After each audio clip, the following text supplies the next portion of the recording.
Can't hear you. Can't. Oh, sorry. I'll do that again. Hey guys, welcome to yet another live stream, a collaboration between the Bruised Reads Perspective, Pew Pew Apologetics, and On Air Daily. So today we have yet another set of claims, etc., all happening that we'll be looking into. Today, actually, we have a renowned Islamic scholar that we are analyzing, seeing what he says. His name is Mustafa Khattab. Pew Pew, do you want to say anything about him? Mustafa Khattab is, well, greetings all, blessings unto all of you. Thank you for joining. But Mustafa Khattab is the author of one of the renowned translations of the Quran, right? So the credentials of this man is widely known in the Islamic world. It is not a lightweight that we are presenting today. This is the Mustafa Khattab. Yep. He, people said he's the author of the Clear Quran translation. He's also done a whole bunch of other books for both adults and children. He's also written a biography translation of Muhammad himself. So he's qualified. He's qualified in the language and things like that. But let's see what kind of things he concocts. All right, let's get into it. Oh, before we start, one more thing. Guys, we'll be posting a link in the side chat as well. So if you have anything to say, if you're Muslim, you have anything to say about what we're saying, what we're critiquing, anything like that, please feel free to join us on that link. And then, yeah, you can talk to us. So, yeah, let's get into it. Pull it up. Cool. 61 non-Arabic names in the Quran. Every time Allah gives you one of... So 61 non-Arabic names in the Quran. Right. So he's already admitted they're not Arabic. Yes.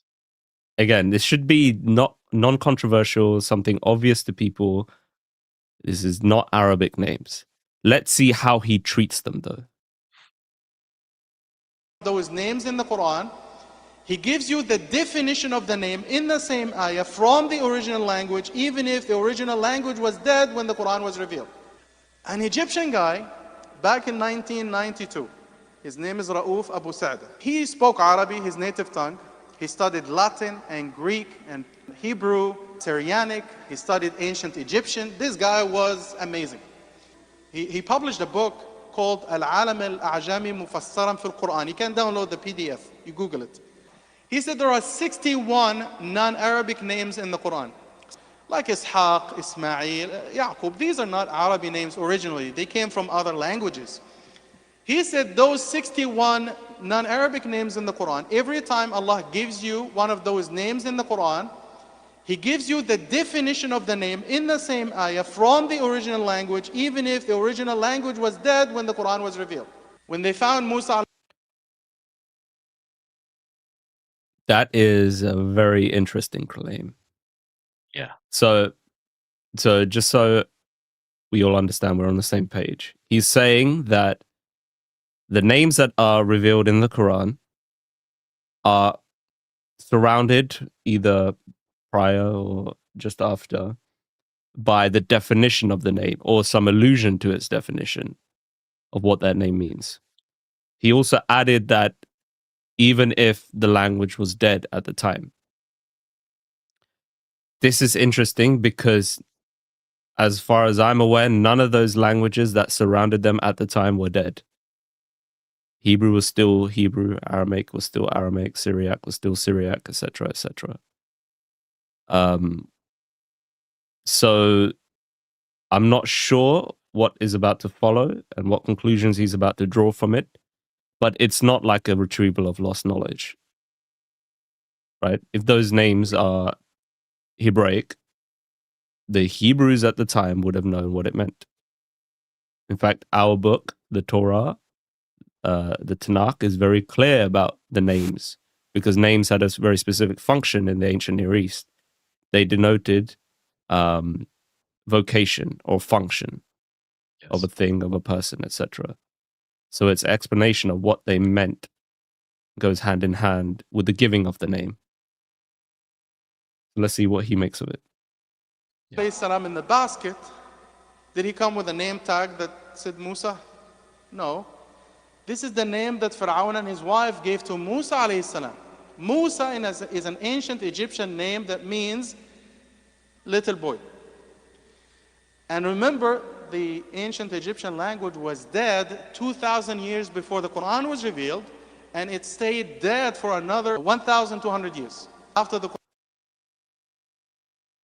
I think I missed that. Qur'an was revealed. Yeah, go on. So how does he know, or where does he pull that Musa means little kid? Literally, Yeah. he's saying little kid. How does he know this? Let's listen one more time. And it stayed dead for another 1,200 years after the Quran was revealed. It was deciphered like 160 years ago with the Champollion. He found the Rosetta Stone and he deciphered it. So the Rosetta Stone and he Champollion, for like 1,200 revealed, and it stayed dead 2,000 years before the Quran was revealed, and it stayed dead for another 1,200 years after the Quran. The ancient Egyptian language was dead. What? There were no Egyptians at the time? So I think he might have been saying this is hieroglyphics. That the name Musa is coming from the same time as the hieroglyphics. Okay, let's grant him this. How does he know? Where does it say that Musa means little kid?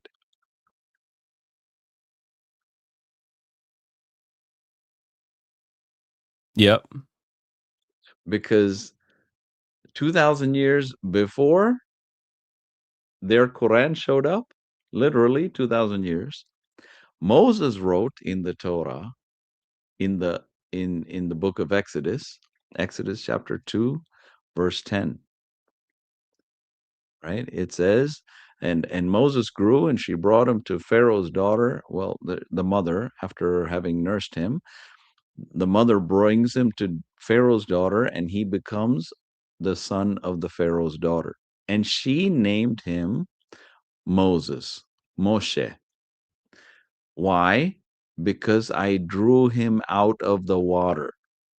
Literally, the word comes from that meaning, right? Masha, or the name Moshe, right? And we say Moses in English, Musa for the Arabs, right?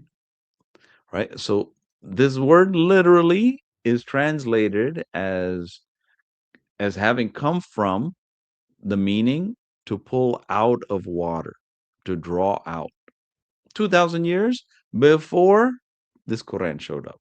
So you have the word and the meaning written there in a text contemporary to, actually, who writes it? Moses himself. So would Moses not know what his name meant in the language that he grew up studying?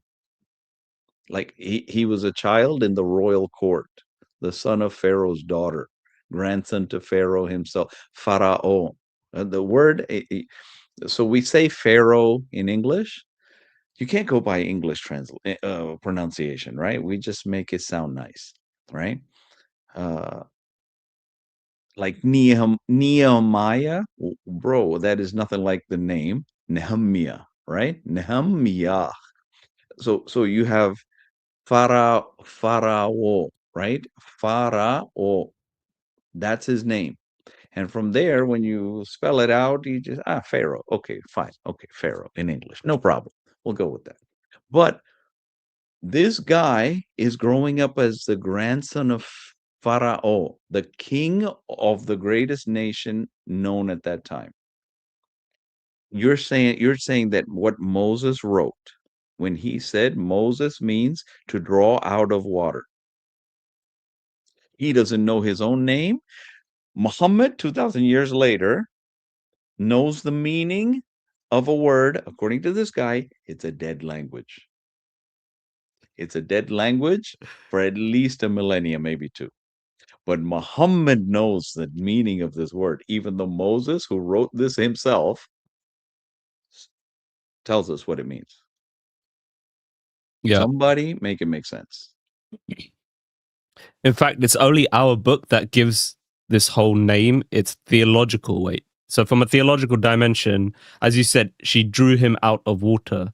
If you look at, ancient Egyptian names like Tutmosis, Ramses, Ahmoses, Moses just by itself means born of or out of, right? So here, the writer, Moses himself, is saying that he was named Moses because he was born of water, because he was drawn out of water. Again, the theological implication of this is heavily leaned on by the New Testament authors. When Peter talks about the Israelites being born of water when they went through the Red Sea, Paul talks about all of us being born out of water through Moses. Again, all of this theological weight only works is only given in our paradigm. No. It means little kid. From where? It's not a dead language. It's Bro, not a dead language. The word place throughout Hebrew scripture is mind-boggling, right? God connects Moses' name to the passing through the Red Sea, to our baptism. And Jesus says, unless you're born of water and spirit, bro, it's all over here, right? The whole book is connected. Jing, ding, ding, jing, jing, jing, jing. Like it's connections everywhere, right? And here comes a guy from the desert. He goes, guys, Musa means little kid. Like, what am I supposed to do with this except laugh? The implication is also that other people were not little kids when they were born. Yeah, no other child was a little kid. Everybody else was grown up when they So were. Allah failed to name them Moses, apparently. Bro, like what? What is this? How is this unique or divine in any way? How is this a linguistic miracle? I do not understand. My goodness. My goodness. It seems that Muhammad is more intimately familiar with folklore or like stories that are floating around amongst traders and fishermen than he is with the actual text. That's all he knows. When we study the Quran, we find out that's exactly what happened. He hears a bit from that guy and a little bit from that guy, and he puts them two together, and he's like, guys, revelation, Jibreel. Bro, it's nuts. It's craziness, the stuff that he puts together, and the concoctions are just mind-boggling. Yeah. We'll cover them. And guys, keep in mind, this guy, Mustafa Khattab, he is not a lightweight. He is a heavyweight hitter when it comes to Arabic linguistics. He is the one who puts out the clear Quran. This is a respected, lauded by the Muslims. Now, if you're going to dismiss him and his credentials, then you have to admit Arabic is some unknown language that no human being can comprehend. Right. In which case, Allah has utterly failed in being able to communicate. You know, I'm gonna go ahead and say it, right? I was thinking of saving it for later. One of the defenses that Muslims will say when you say, well, look at what it says in this verse of the Quran or that verse of the Quran or whatever, they'll say, yeah, but you don't know Arabic. Arabic is a very rich language. One word can have 100 meanings. Bro, if one word has 100 meanings, that means your language failed. Your language is an utter failure. The whole purpose of language is to transmit meaning. So if you say gaga goo and it means 100 things, nobody knows what gaga goo means, bro, your language failed. It's a failure. Don't tell me it's a rich language. Tell me my language is an utter failure. Each word, nobody knows what it means. How can you claim that for a specific thing like a chair, you have hundreds of words, or an animal like a tiger, you have hundreds of words and still be unable to communicate meaning. Even if it takes a paragraph to describe a single word in Arabic, it has to be done. That's fine, but don't say it's unknowable. Don't say, oh, you just don't know the meaning. You have to say, I cannot convey that meaning to you. If you cannot convey that meaning, then communication has broken down. And since that communication is supposed to be divine in its nature, Allah has utterly failed in communicating. Yes, especially when he says in his own Quran that this is a clear Quran. It's mubin, clear, bruh. Oh, Moses means a little kid. Somebody help me. Let's see. 1,000 years before the Quran was revealed, and it stayed dead for another 1,200 years. After the Quran was revealed, it was deciphered like 160 years ago. With the champion, he found the Rosetta Stone and he deciphered it. So Musa means little boy, no name. So when Pharaoh talks to Musa alayhi salam in the Quran, in Surah Shu'ara, قَالَ أَوَلَمْ نُرَبِّكَ فِينَا وَلِيدًا. Didn't we raise you, Musa, which means little boy, among us as Walid? Walid means little boy. So Musa, little boy. Pharaoh. How does that add anything to the story? I don't understand. Bro, this We found a little boy and we raised him. We raised the little boy. so that means Moses means little boy. What? What does that add? What theological weight does that add? What does this say? If you're saying that this is divine and it's like eloquent and beautiful the way that the Quran, Allah communicated this message, what message? He's a little kid. What little kid isn't a little kid? I don't get it. Oh, my days. Guys, come on, you need to set your bar a little higher. In ancient Egyptian, it means high tower, like Pharaoh in Oh my Arabic. goodness. High tower. This is the meaning of Pharaoh in ancient Egyptian.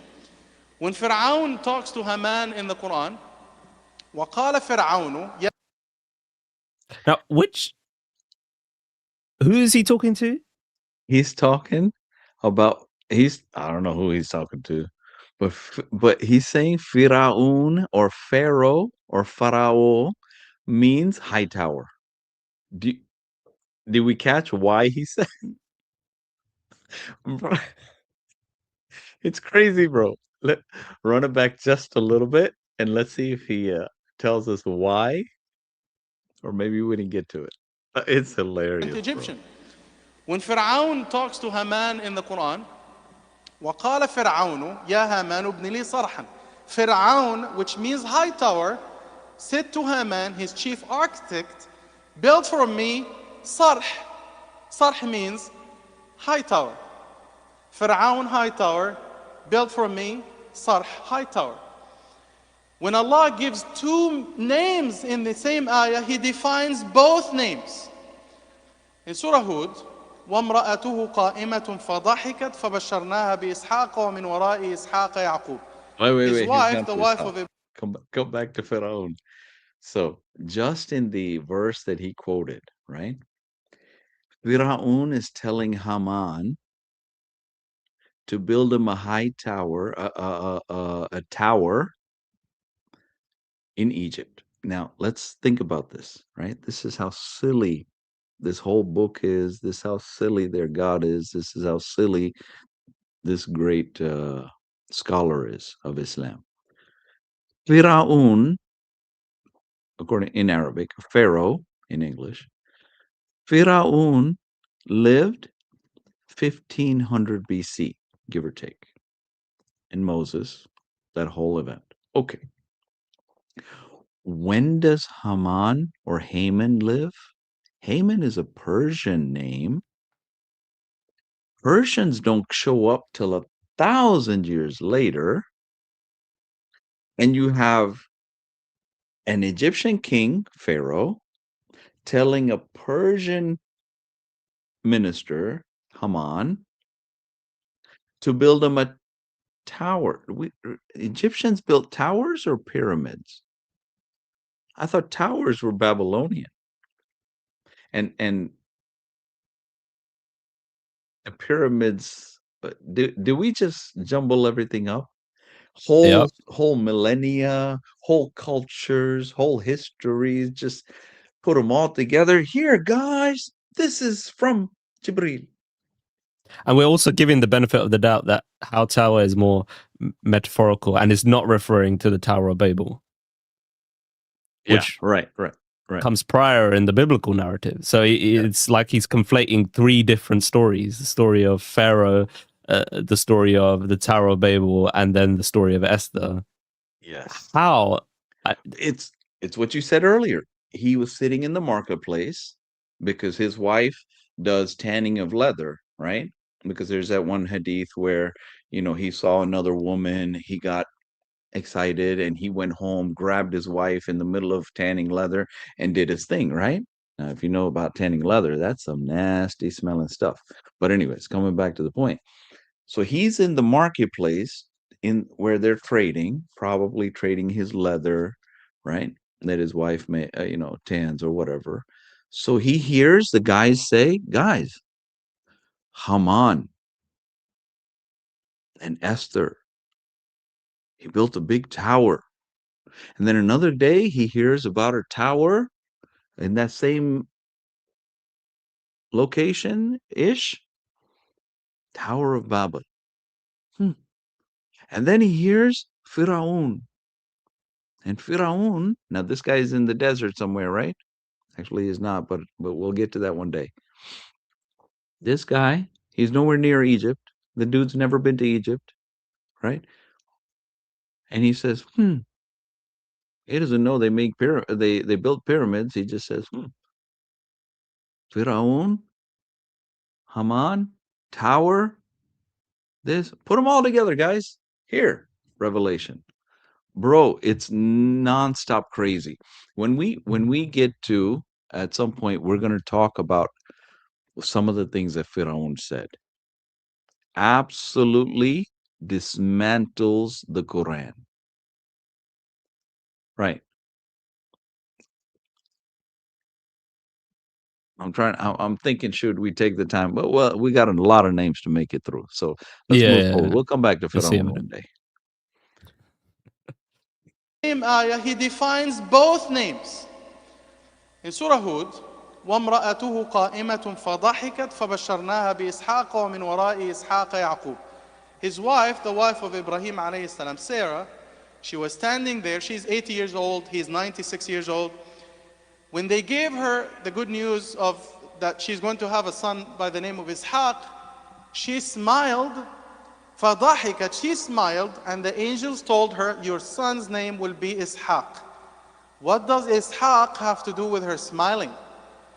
Because Ishaq in Hebrew means the smiling one. Like ضحاك in Arabic. Ishaq, ضحاك, يضحك, يضحك. In Hebrew, it means the smiling one. وَمِنْ وَرَاءِ, and after Ishaq, Yaqub. Yaqub means... Let's do Isaac first.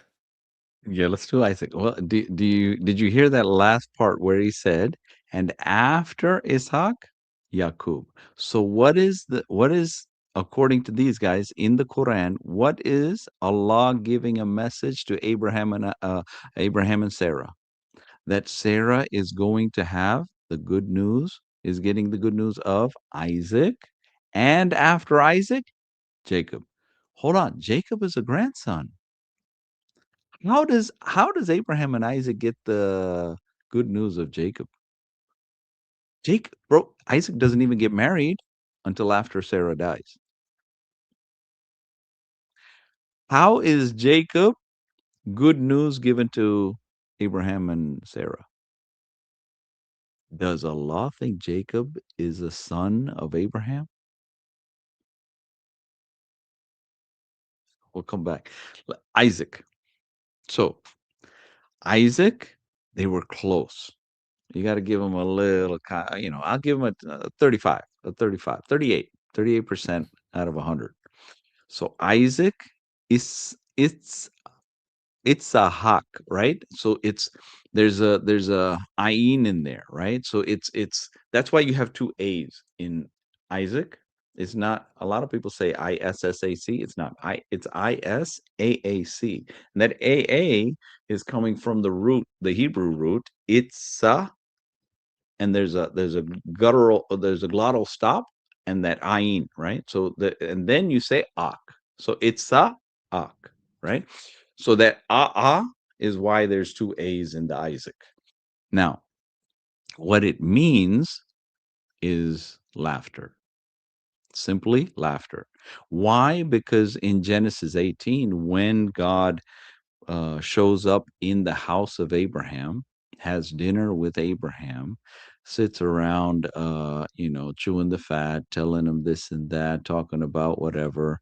And then God says, you know what? By this time next year, you guys are going to have a kid. And Sarah, she's inside the tent, right? And in the tent, she hears this and she laughs. Genesis 18, verse 12 to 15. Sarah laughs. And God says, hey, why does Sarah laugh? Sarah says, no, no, no. Hey, I wasn't laughing. But God says, no, no, no, you did laugh. And then you come to Genesis 21, verse 6, where Isaac is born. And we see why he's named Isaac, right? Because it is named as, he is named laughter. Why? Because in her old age, she now laughs at those that said she would never nurse a child. And she is laughing in victory over her, that which was written over her and spoken over her by all, that she is barren, childless, right? And so she is laughing now.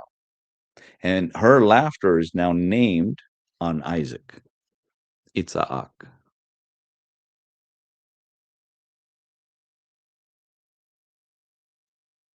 You're muted.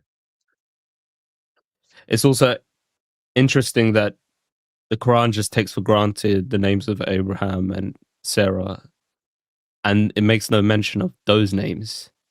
But if you know anything about the Torah, those names are actually pivotal. It's a monumental point in the story when God gives Abram the name Abraham and Sarai the name Sarah. Amen. And all of a sudden, these names are missed out. But, it stresses that Moses is called little kid. Listen, nothing that matters is recorded in the Quran, right? Useless things or fake stories or made up out of thin air or Gnostic gospels are copied. The Talmud is copied. But anything that's true, it's never copied. Like, who is Adam's wife? Who is the mother of all humanity? You couldn't tell reading the Quran. Yeah. Who So we have okay, someone. who is Abraham's wife? You couldn't tell reading the Quran. Yeah. We have a friend, he's saying, what's the point? The point of what, my friend? Your scholar is making up crazy stuff. He's supposed to be a translator of ancient languages. Arabic is sister to Hebrew, a daughter of Aramaic. If you know Arabic, you should know enough about Hebrew as to not say these stupid things. This is silly. By all standards, this is silly. See, the point that we're trying to make is that when you guys claim that these are part of the linguistic miracles of the Quran, they're not. They can't be. Right? So when they're presented as this by one of your top modern scholars, who his field expertise is linguistic in classical Arabic, modern Arabic, and Arabic literature, as in poems and all of that stuff. So his knowledge base covers ancient Arabic to modern Arabic. He's translated the Quran in one of the most widely received English translations, which is the Clear Quran. And yet he is making these claims, these linguistic claims. And so we'll also go into another video by the Orthodox Muslim, and he'll be making the same point about these so-called linguistic miracles. That's the point. We're challenging this notion. What is so miraculous or divine about these things? So far, we haven't found any. We found silliness. There's no way the Quran is a miracle. There's no way the Quran can actually be from God, because if the Quran is saying that Moses means little kid, bro, out the window. If you're telling me Pharaoh means high tower, bro, that's a title for the Egyptian king. That's literally a title. It's not even a name. That's another major mistake in the Quran. The Quran says that's his name. In fact, when Muhammad died, when Khadija was dying, Muhammad tells Khadija, remember that's his sugar mommy. He's living off of her money, so he doesn't dare take a second wife while she's alive. So when she's on her deathbed, he tells her, hey, make sure you tell Jesus' mother Mary, hello. Tell my wife, the mother of Jesus, hello. And she says, what? When did you get another wife? And he says, yeah, Allah has given to me 3. It's Pharaoh's wife. So obviously he thinks Pharaoh's one guy. The mother of Jesus, so much for respecting Jesus and Mary, right? He just said he's going to go up there and hump Mary. And the third one, I got to look it up. Sorry, caught me lacking. So Muhammad says he's getting 3 other wives besides Khadija in Jannah. One of them is Pharaoh's wife. Which Pharaoh? Every one of them is named Pharaoh. Obviously, he thought Pharaoh at the time of Moses is the one guy named Pharaoh who happened to be the king of Egypt. This guy, the history, the knowledge of the Quran is mind-bogglingly beyond us. Muhammad did exactly what we predicted, which is he said, actually, they don't even know the Arabic language. If Mustafa Khattab does not know the Arabic language, then no one knows the Arabic language. My friend, if you're saying people like the Orthodox Muslim don't know Arabic language, then the problem is Allah has failed to communicate. He has made the Arabic language so utterly convoluted that it is impossible to discern any meaning that he's trying to convey, which means he's failed in his job at communicating. Mustafa Khattab is so knowledgeable about Arabic and the faults within the Quran that at some point we're going to go to ayahs where he translated things absolutely falsely. Completely false. Like he'll literally take the number 8. How can you translate 8 as anything but 8? But he will translate it as 4. Why? Because the mathematics of the Quran is so jacked up. Right? So he has to find a way around it, and he's hoping you don't pay attention. The word 8 in Arabic is translated as 4 in English. Right? That's not because he doesn't know Arabic. That's because he knows it and he understands the pitfalls in the Quran. He's trying to wiggle around it, hoping nobody notices. Not happening. Not today. الذي يأتي في عقب من وراء, and after him he will have a son by the name of Yaqub, and Yaqub means the one who comes after. Stop. What did he just say, bro? Game over. Let me replay. Abraham. Game over. And after him he will have a son by the name of Yaqub, and Yaqub means the one who comes after. Wara fi aqib. Call it. It's game. Wrap it up, guys. Pack it up. Take it home. Get Get the heck out of here. Bro, did he just say Abraham will have a son named Jacob, Yaqub? That's what the Quran says, but it doesn't say it specifically calling Yaqub the son. But Mustafa Khattab read the Arabic just like it was intended, and he tells us Abraham after Isaac will have a son named Yaqub. Now, the rest of the world knows Yaqub is the grandson of Abraham. Your book is corrupted. Yaqub is not the grandson, says Mustafa Khattab and his prophet. Yaqub is the son of Abraham. Bro, like what world are we in right now? What are we gonna do with this? Bro, take your ball and go home before I puncture this thing and kick it out the yard. Pack it up. Pack it up. It's over. What is this? Yaqub. Both names are defined.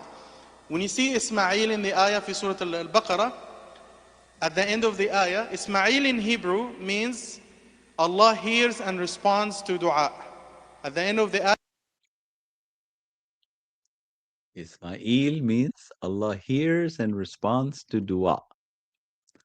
Now, where would he get that from? Because when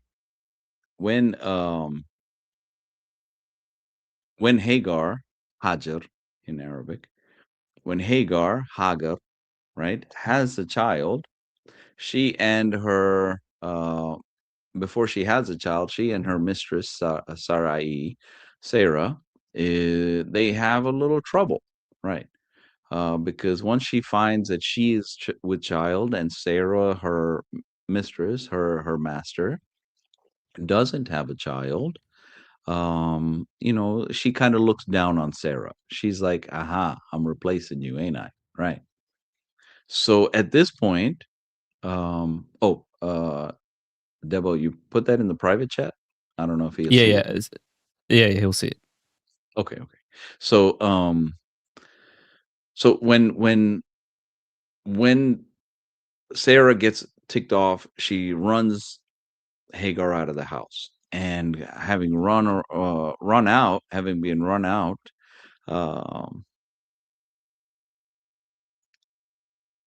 the angel appears to her. Why? Because he is a child. The Ishmael is nonetheless a child of Abraham, and being a child of Abraham, God can't ignore him, right? So the angel comes to her and says, "Hey, you're with child. Go back to your house." Why? Because uh, uh, because that's just the way it is, right? And so it is not till later, 14 years later, that Sarah finally just says, "Okay, we're done. Get out," and throws them both out of the house, right? So for the first 13, 14 years of Ishmael's life, he is with Abraham, and Abraham does raise him. But the word given by the angel of the Lord to Ishmael's mother, Hagar, and that's Genesis chapter 16, verse 9 and following, right?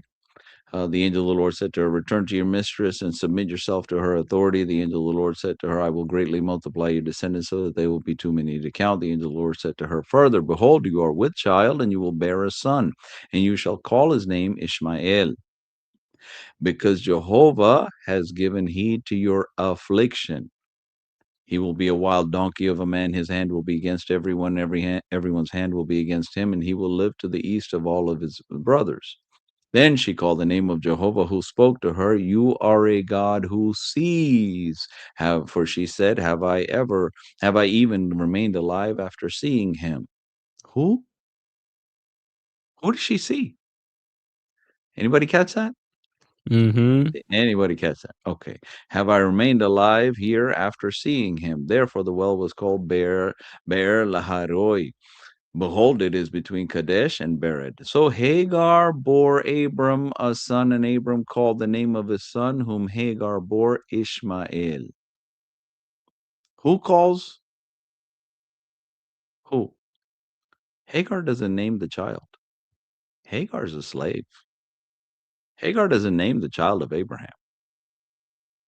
Abraham names it Abram. He wasn't renamed yet. Abram names Ishmael. Right. Yeah, exactly. Muhammad is here, actually. He's joined. I'm yes, going to yes, add him yes. to stage. Thank you. Muhammad Ali Khan, welcome. Welcome, my friend. You're on stage. You can unmute, yeah. Can you hear us? Hi, Assalamu alaikum. Yeah, I man. can Shalom, hear you. shalom. Cool. First Am of I all, thanks for audible? coming on. Yeah, we can hear you.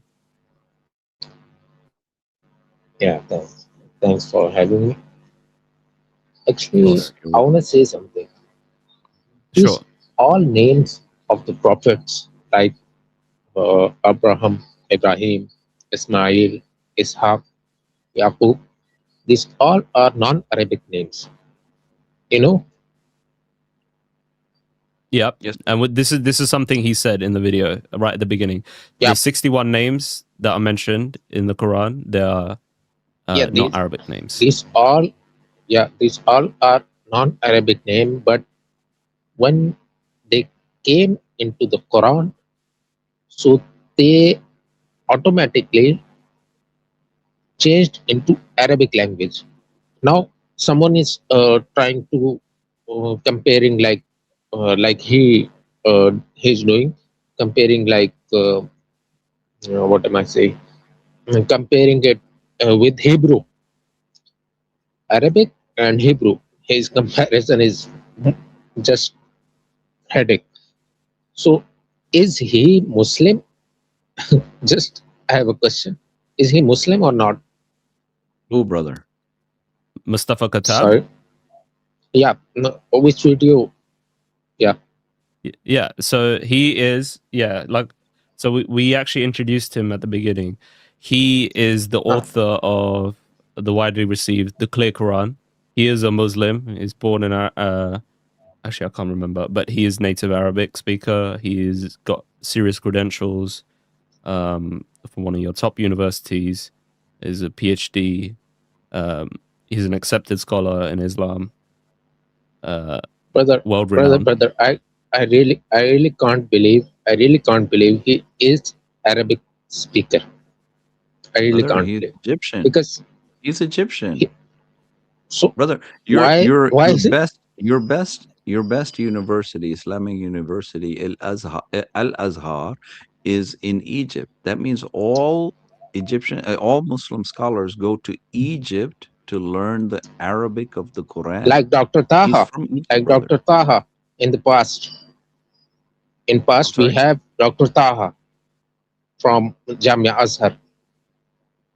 I'm not sure who that is. Okay, what about him, brother? The one who claims in the Quran 72 mistakes. By the way, No he was the problem. vice chancellor. He was the vice Yes. chancellor of Jamia Azhar. Okay, my friend, I can show you many mistakes in the Quran right now. I don't need I don't need a high scholar, a high degree from Al Azhar to do that. But this guy has a PhD, MA, No, listen, and listen, listen, BA listen. Oh, wait a minute, in wait a minute. Islamic You claim studies, brother. you can show the mistakes in the Quran. Am I Yes. right? Yes. Yep. Show me. Brother, we already talked about a few of them. Yes. For No, example, show me on. Fir'aun. Yeah, Okay, brother. Okay, no problem. Can you go to Surah Ash-Shu'ara, ayah yeah. 49, Mm. where Fir'aun is speaking to his magicians? Surah Can you recite Ash-Shu'ara. it? No, Surah number 26, ayah 49, I believe. Can you recite it? Brother, I don't memorize the Quran. I don't need to. You can show up on the screen. Yes, can we post Surah 26, ayah 49? Let me just make sure that's the right one. Hold on, guys. Sneaky, sneaky. 26 what, sorry? 2649. Yes, 2649. I'm pretty confident. 40. Yeah. Let me share. That's it. That's a one. So since we're talking about Firaun, we're talking about Musa, I think this is a good one to start on. It's a very simple and quick one.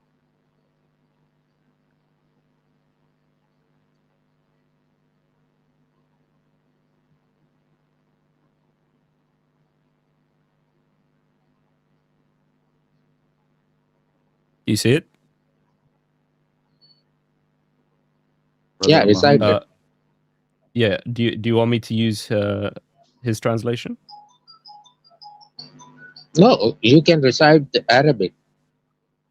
brother, you recited. Why do I No, care about the you Arabic? claim, my bro. You claimed that in the I Quran will- there are many mistakes. So you can Yes, read. yes. Can you read? Yeah, please. Brother, if I read in Arabic, will you Mhm. understand? Do you speak Yeah, I Arabic? can understand. I can understand. Yeah, You speak Arabic. yeah, I can.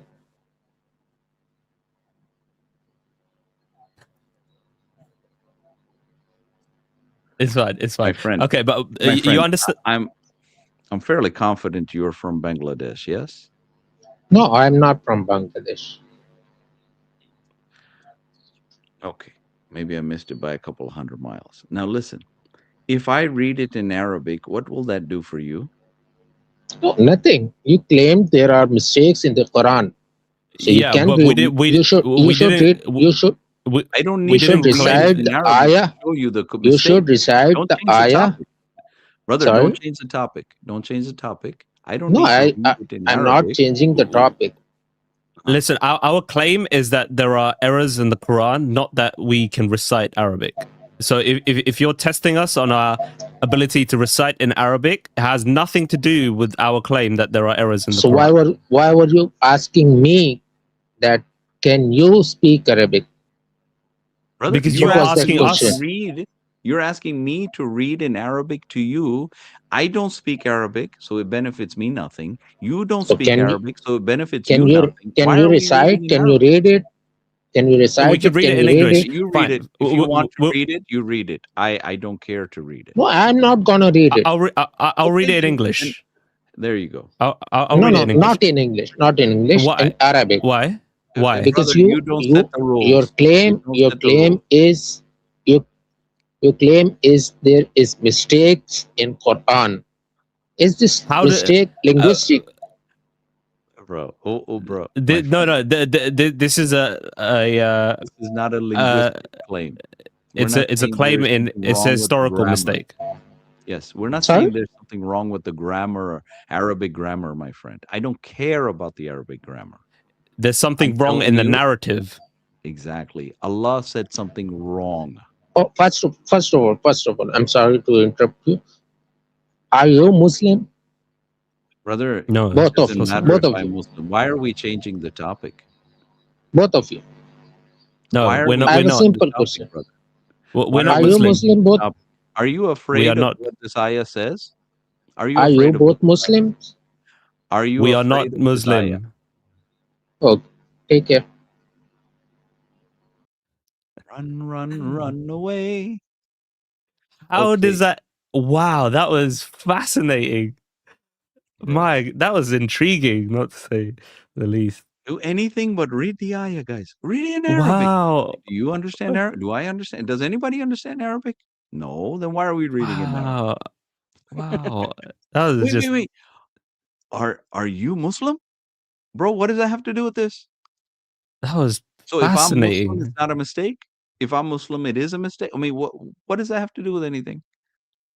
I'm just trying to think what was going through his brain through all of this He's looking for an escape route. before he even knew that there was a problem. I don't know that there's a problem, but in case there's a problem, I'm gonna have my one foot out the door, ready Yes, to yes, run. yes. I How told you. little faith in your Allah. Tactic number one for all Muslim conversations with Muslims: distract and divert. They never want to deal with what that ayah says because they're scared. They're always looking for the escape route. Which window can I jump out of? Which door can I run out of? Can I climb through the roof? Dig a hole somewhere? This is the funny part. I asked him which translation does he want it in, and there it is. Dr. Mustafa Khattab, the Clear Quran. Well, Anyway, we'll come back to this. it's truly fascinating. All right, let's see what the doctor has to say. إِنَّكَ سَمِيعُ الدُّعَاء. You are Allah, you are the one who hears and responds to dua. Zakaria means الذي يذكر الله كثيرا. ذكر رحمة ربك عبده زكريا. Zakaria, zikru, same thing. So subhanAllah, throughout the Quran, Zakaria and Zekru are the same thing? Does he not understand what the names are derived from? I'm just glad you didn't say cockaroo or cockroach or cockatoo or something. Bro, what a world are we in right now? We're in a fantasy world right now. Literally the world of the Quran. A world in which there are mountains floating in the sky. I think Allah watched Avatar before revealing that ayah. There are, it's craziness what's in the ayah, bro. What's in this book? Zakaria. What did he say about Zakaru? I got so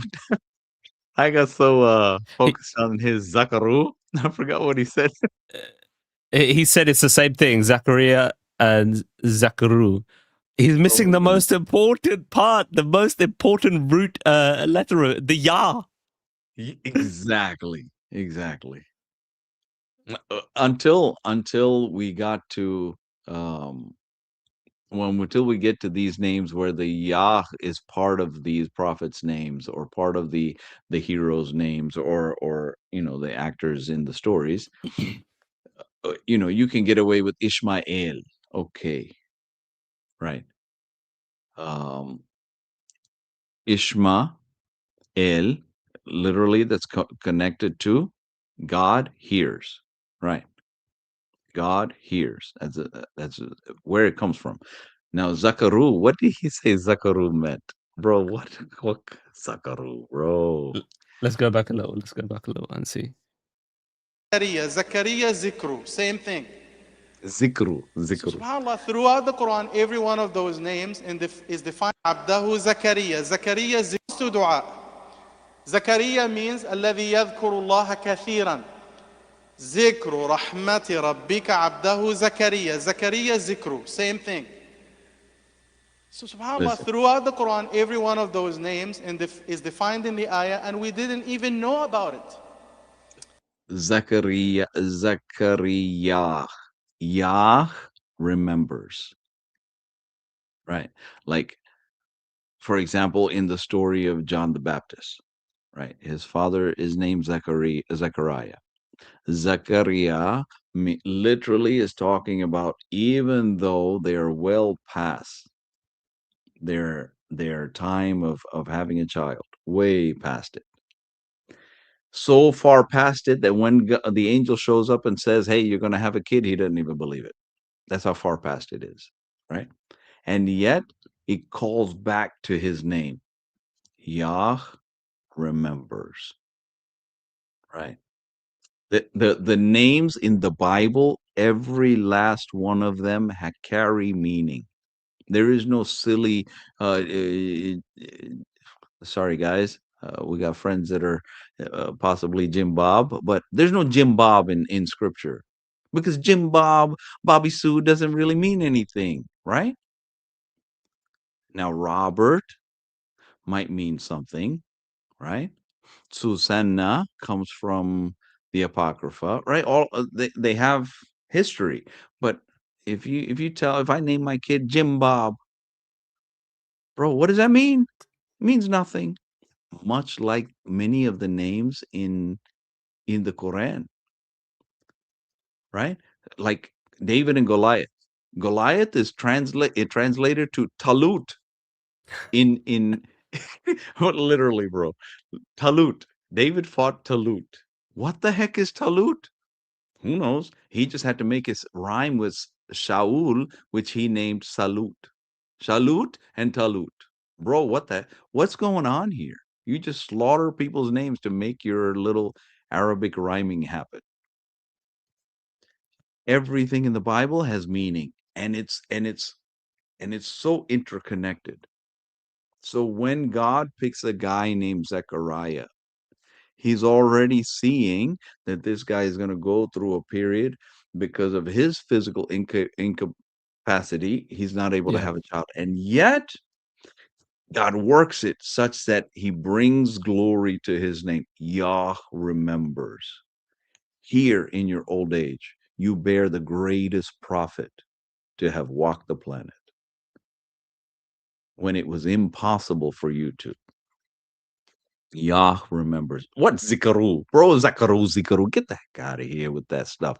What you mean, bro? Zikaru. Bro, I was laughing in my mind. I didn't even know what he was trying to say. Then I realized it's all Arabic. No wonder I didn't catch it.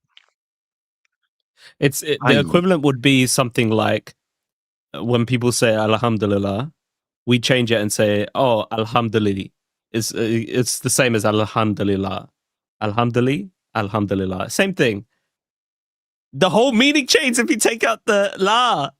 Yeah. And you're doing the same thing here with Zakaru and Zachariah. Right. The ya is important. Right. Bro, it's like because we're in the initial stage, the beginning stage, the first couple of few podcasts, we haven't really touched on a whole lot of stuff. So even when you say something as simple as Alhamdulillah, right? That in itself dismantles Islam, right? Because Alhamdulillah means praise to. Now, what's the rest of it? La. Is there a God named La or Allah? Now they're going to do a little gymnastics. We'll get to that one day. Everything in Islam, everything is just silliness after silliness. Yusuf in Hebrew means the one who hosts, the good host. فَلَمَّا دَخَلُوا عَلَى يُوسُفَ آوَى إِلَيْهِ. He hosted his brother, he hosted his family. The host. Bro, what did he host? When did he host, bro? Like what? What does... Listen. Yusuf means he hosted. Like, okay, can we figure out how that could be? Just to make sure, he's talking about Joseph, right? Joseph, right? Joseph, the son of Jacob. He's apparently they haven't read the Bible. They haven't read the Torah. Allah doesn't know. Oh my goodness. So if you go to 30:24 Genesis, no, Genesis 30.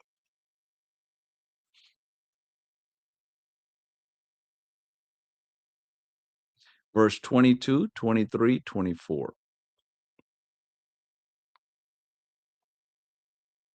And connected to Zechariah, right? Then God remembered Rachel, and God gave heed to her and opened her womb.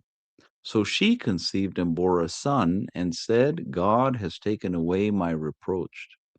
Saying, she named him Joseph, saying, may Jehovah give me another son. What's the meaning? Give me another. May Jehovah give me another son. Yosef, and no, it's not Yusuf, it's Yosef. Yosef means, may Jehovah give me another son. Now, what did he say? He's gonna host all his family. He's gonna throw a party.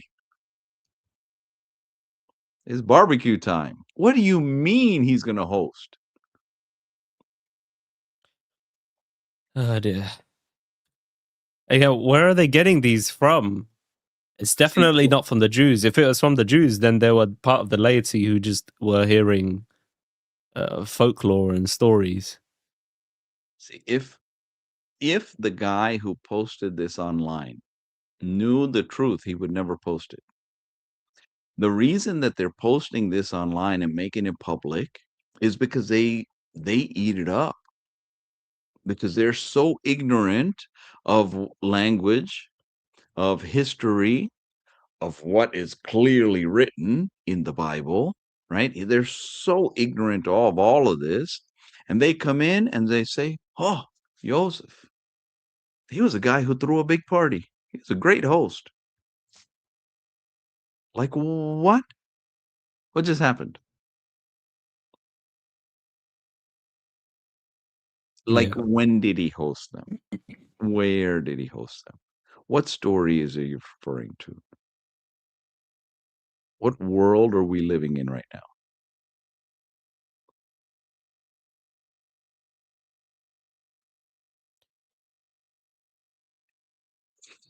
Oh. Ayub means the one who is afflicted with hardship. Nuh means the one who stays for a long time. Oh, Nuh no. means the one who stays. Listen. There is actually someone that did a video presentation. I saw it online. I should have saved it. It would have come in handy right now. They took the names from Adam all the way to Noah of each generation, Adam, Seth, and so forth, right? And they took the names of all of these guys and translated the name. And it right there was clear gospel message. And we have Mustafa Khattab. Oh, let me give him respect. Dr. Mustafa Khattab. Throw all that out the window, guys. Nuh means the guy who lives a long time, the guy who stays around. So, like, Methuselah should have been more Nuh than Nuh. Again, something that's interesting to note is that this only works, like he said, he's assuming that it's a dead language so that no one understood the meaning. Except that's not create a clear. That doesn't make any sense. Anyone that has the Torah would know. And for those of you who aren't aware, Nu is Noach. Oh, sorry, That's who he's talking about. And by the way, the meaning again, it's in the Bible. Genesis 5:29. Lamech names Noah explicitly, and he called his name Noah, saying, "This one will comfort us from our work and the toil of our hands from the ground which Yahweh has cursed." What does Noah mean? To rest, to comfort, to console, to settle, to bring comfort. We do what he's claiming that the Quran is doing. And this only works for people who've already bought into the Islamic paradigm and ignore everything else. So he's created this world where everything is lost and Allah gives this revelation, and then suddenly he gives revelation that was lost.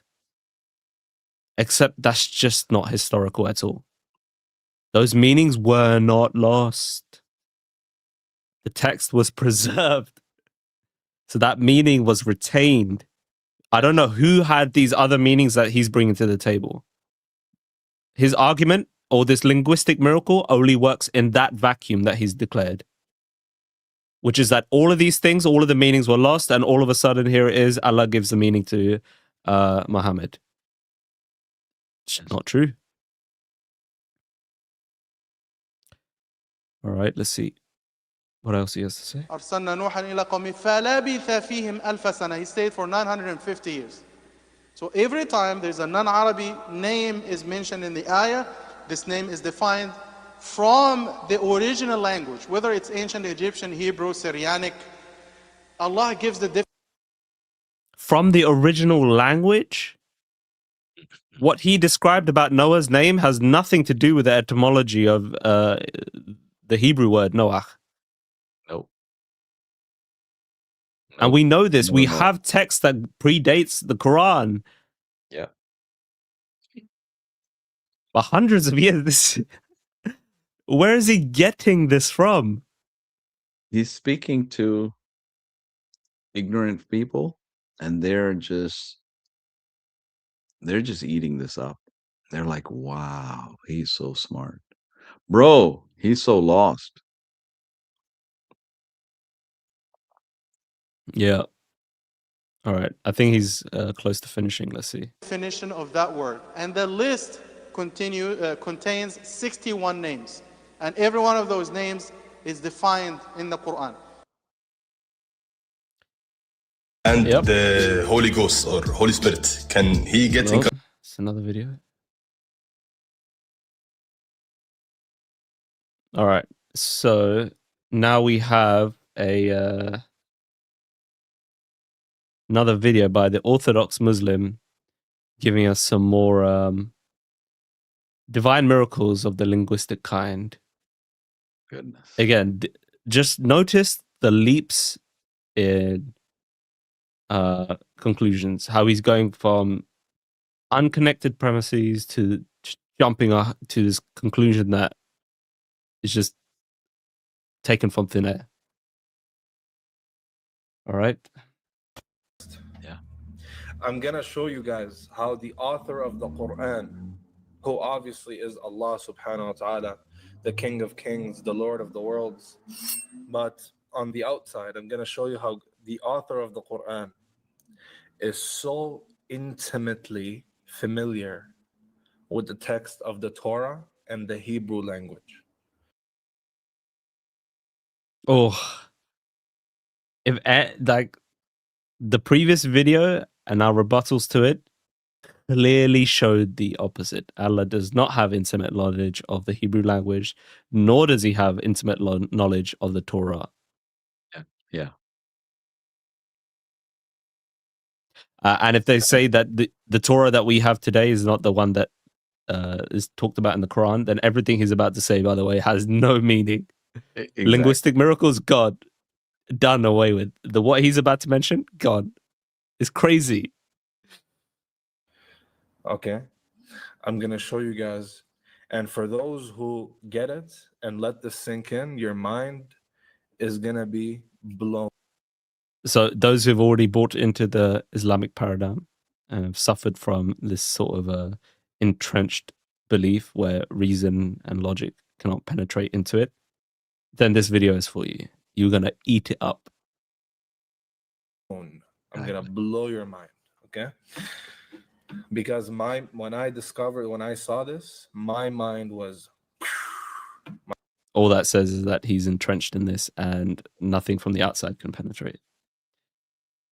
The Islamic mantra is submit first, think second. My mind was blown. Okay, so I'm gonna show you guys. Let's put it on the screen here, okay? Okay, all right. Fantastic. Okay. Allah subhanahu wa ta'ala is relaying the story of Bani Israel in the time of Musa alayhi salam. He says, وَإِذْ أَخَذْنَا مِيثَاقَكُمْ وَرَفَعْنَا فَوْقَكُمُ الطُّورَ خُذُوا مَا آتَيْنَاكُمْ بِقُوَّةٍ وَاسْمَعُوا قَالُوا سَمِعْنَا وَعَصَيْنَا. Which means, and when we took your covenant and raised the mountain above you, saying, so when Allah has given them their covenant, okay, he's given them their Torah. He raised Sinai, he raised the mountain above them. Do they know what the covenant is? I don't think they have that conception in the Quran. Yeah, they don't have such a thing. Right. And last week, you remember that guy who came on? He was saying that the covenant is basically just outlining the prophetic vocation. Yes. So he's and this is what they do all the time. They go and steal terminology from our book and try to appropriate it into their silliness.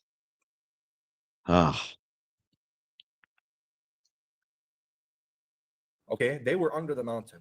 And he told them, hold firmly to that which we have given you and obey it. They answered, we hear and we disobey. This is So not how what the narrative is.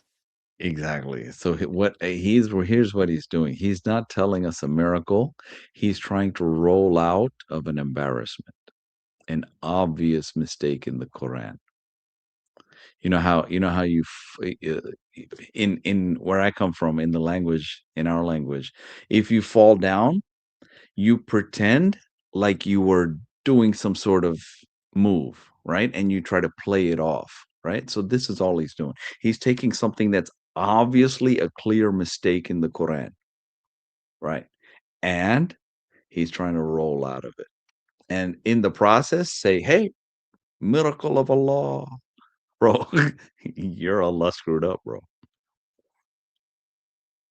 Yeah. Following so far? Is everybody following? We hear and we disobey. Okay. Now, we hear and we disobey in the Arabic. Can we stop it right there? Is sama'na. If let's say God appears to any of us and he gives us instruction, oh, I don't know, 10 commandments or something, right? What are we going to say? God, we hear you, but screw you. We hear and we disobey. Who says this? But this is what Allah recorded in the Quran. And let's see how this little guy, this dude, is going to try to wiggle out of this. Let's go. Funny guys, bro. Okay, here, let's just put here. It's sami'na wa asayna. Right here. Sami'na wa asayna. So that's the Arabic for we listen and we disobey. Who said that? Who responded that way? No one. No one actually responded that way. Exactly. Those words did not come out of their mouths. Exactly. Here's what happened. Again, going back to what you were saying earlier, this dude is sitting with his leather from his wife. It was after she's done tanning. He's sitting there with the leather at the marketplace, hoping somebody would come buy his leather. And then while they're sitting there, bored and swatting flies, he hears them, the Jews in the booth next door. They're talking about God revealing the law. And the people saying, God, we don't want to hear this. We hear you, we'll obey, but we don't want to hear it directly because this is too scary for us. Speak through Moses to us, right? We hear, we'll obey, but from now on, don't speak to us directly, right? He hears all this, but his Arabic and their Hebrew just ain't jiving. So what he heard with his Hijazi head was not what the Hebrews were saying. Right. Continue. We'll see. The Jews, they said, we listen, sami'na wa asayna, and we disobey in the Arabic. Okay. Now let's go and see what they said in the Torah, in Deuteronomy. Let's pull it up. Deuteronomy 5:27. Look what they respond.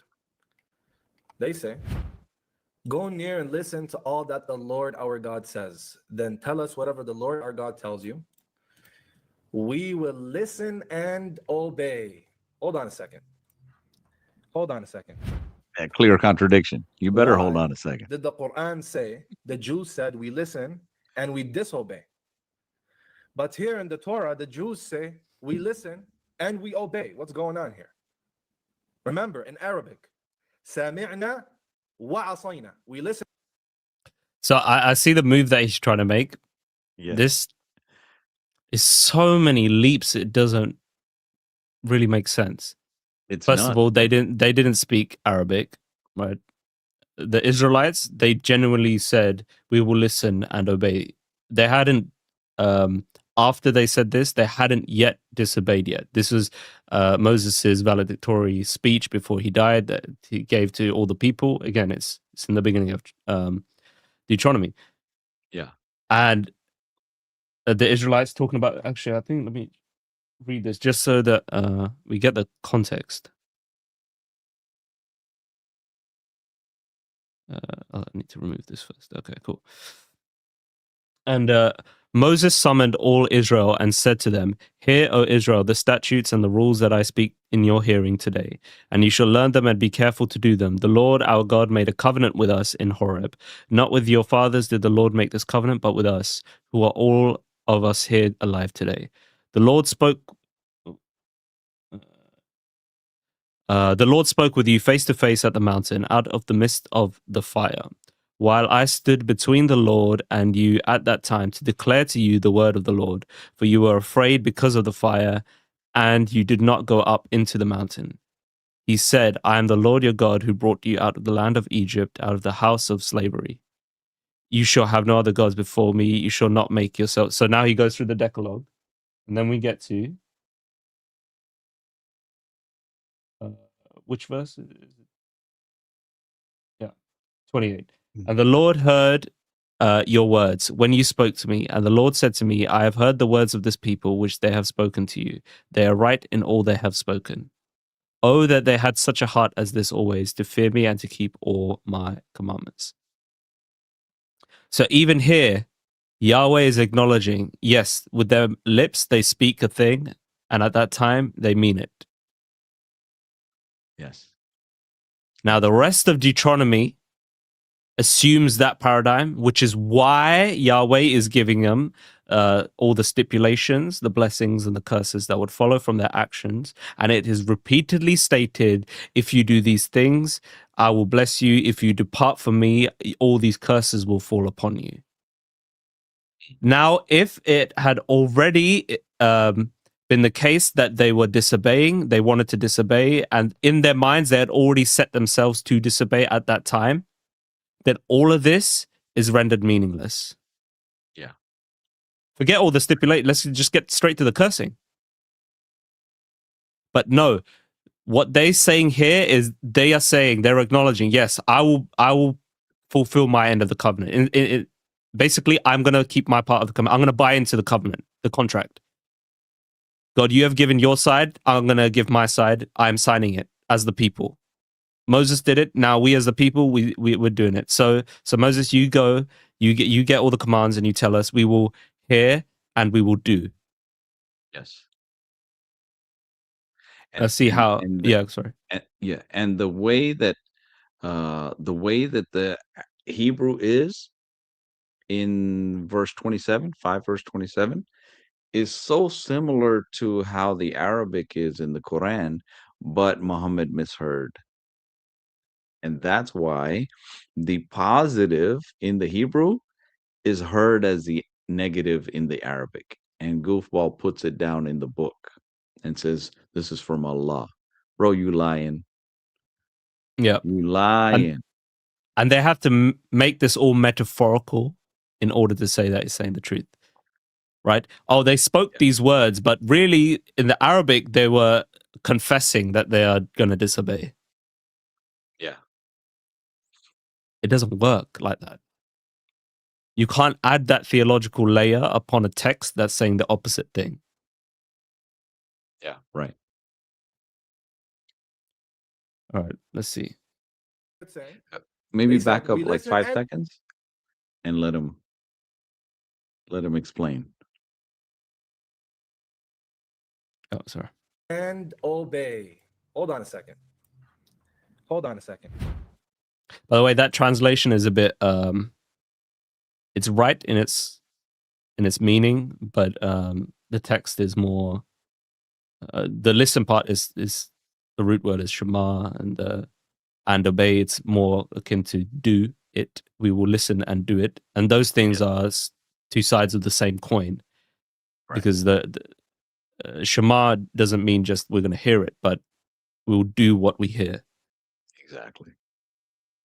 Again, so our text is actually playing on the words there. The Israelites were playing on the words there. It's like a double sealing it of thing. We're going to hear it and we're going to do it and we're going to do it. Yes. It's not just mental intake of these words. We're going to hear, like we're going to commit ourselves to do it. Like when you tell a child, right? Listen. Well, you're not just saying hear me, but do what I'm telling you. Yeah, yeah, right? that's a good example. Yeah. You tell them, listen to me. Yeah, Exactly. and that's So what. they respond, we listen, which includes the hearing and the doing, and then they re-stress the doing. So we Yeah, listen, we hear and do, and we do. So they're emphasizing that they will are obey. gonna do it. Yeah. Yes. Why did the Quran say the Jews said we listen and we disobey? But here in the Torah, the Jews say we listen and we obey. What's going on here? Remember, in Arabic, Muhammad screwed up. sami'na wa asayna. We listen and we disobey. The Torah here it's saying, they said we listen and we obey. What's going on? Well, let's check the Hebrew. Let's check the Hebrew. How did they respond in Hebrew? They said,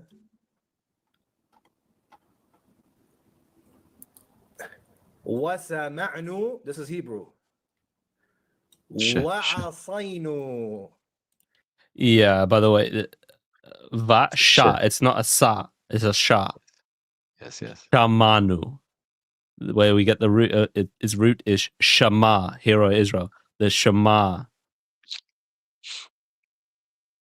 Yeah, he has to change the pronunciation in order to make it fit now. Yes. So what the Hebrew said was actually that, right? And it's so close to the negative in Arabic. So Hijazi Arab, he hears, right? This is a Bedouin with no education. He's literally illiterate, right? He's ummi. He's illiterate. He According cannot to their read. own testimony as well. So it's not Yes, like we're according to them. insulting him. Yes. No. Ummi is their word for him. He Yeah, is ummi. exactly. Ummi means illiterate, uneducated, illiterate, unlearned, all of that, all of the above. So ummi hears another language which sounded awful lot like we hear, but we don't obey. And he writes it. This is not from Allah. This is from your convoluted hearing skills. And then we have people Comprehension. coming in many years later to try and plug the holes. Wiggle out of this, yes. Yeah. In Hebrew, وَسَمَعْنُ وَعَصَيْنُ means we listen and we obey. Again, asinu, not asainu, asinu. Again, this is phonetics, by the way, the language there with all the graves and the accents and the dashes and stuff. It tells you how to pronounce the English letter. Asinu. So the literal thing that they said is سَمِعْنَا وَعَصَيْنَا. The meaning of that in Hebrew is we listen and we obey. So they actually said سَمِعْنَا وَعَصَيْنَا. But the meaning of that was we listen and we obey. But in their hearts, they do not obey nor do they listen. Hold on. Did he just say that the Hebrews actually said, we listen and we obey? He just admitted that.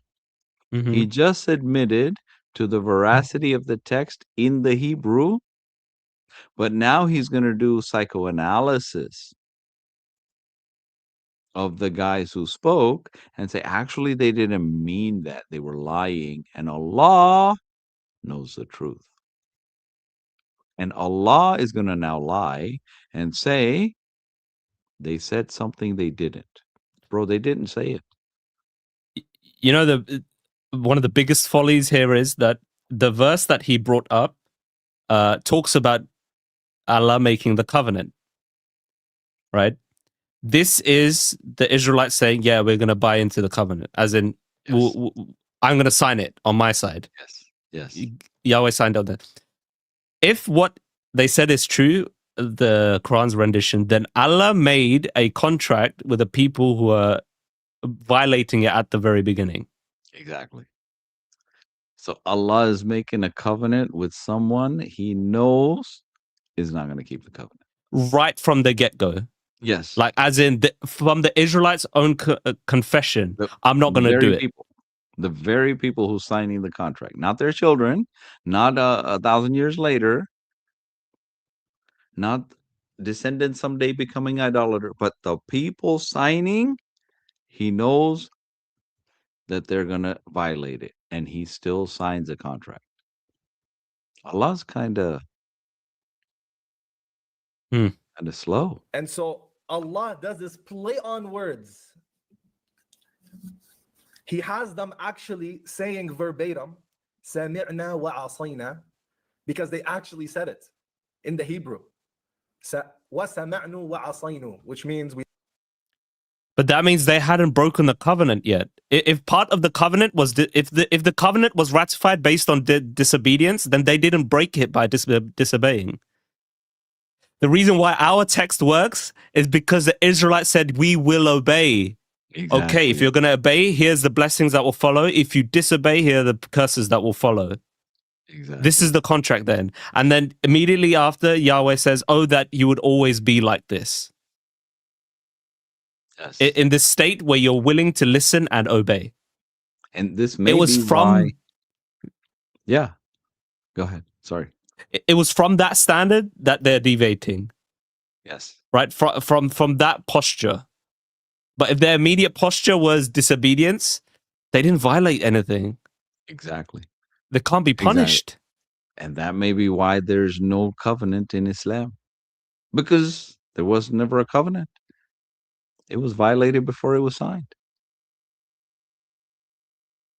It's When you silly. try to smooth out a bunch of lies, you're smoothing it out by adding more layers of lies. Yes. That's all that's happening. It's just it's a deck that's built on one small linchpin. You take that out, everything comes crumbling. No matter how much you try to bolster it, if the foundation is weak, it will always topple. We listen and we Absolutely obey. true. But in the Arabic, it means we listen and disobey. And that was the true meaning of their intention in their heart, because they actually disobeyed and they did not listen. Ain't that crazy, chat? The author of the Quran is intimately. Again, that just means Allah made a covenant with a bunch of liars at that time who lied by Yes. making the covenant. Which Allah got hoodwinked. Yes, which implicates Allah. And from all angles that I'm understanding, it negates the covenant. There is no covenant. Which means Islam is correct. There's no covenant. His whole system just does not make sense. Which then means, yeah, maybe we're not children of God. We're just slaves. It's crazy. Again, we're not saying that the Israelites didn't disobey. They did. They did depart from God, and God had to keep bringing them back, keep punishing them because they kept departing. But God could only do that because they agreed that they wouldn't depart from God. That's the whole point. But if at that moment they decided they were going to do it like he just said, then Allah has no reason to punish them. Exactly. What right does Allah have? Because there's no covenant. They never agreed to anything. Aware of the text of the Torah intimately. So intimate that it's just over his head. Aware of the Hebrew language. There's many other examples. My favorite examples are in Surah Maryam. Let me show you guys quickly. Kaf ha ya ayn Hold on. Before, let's do an introduction. So, with this wonderful thing, a revelation called the Qur'an, right? This is such an amazing revelation. And it tells us that it's such a clear Qur'an. I think it's chapter 11, verse 1, or it could be 12, verse 1. But it says the Qur'an is such a clear one. Let me just look at it real quick. Surah al-Hud.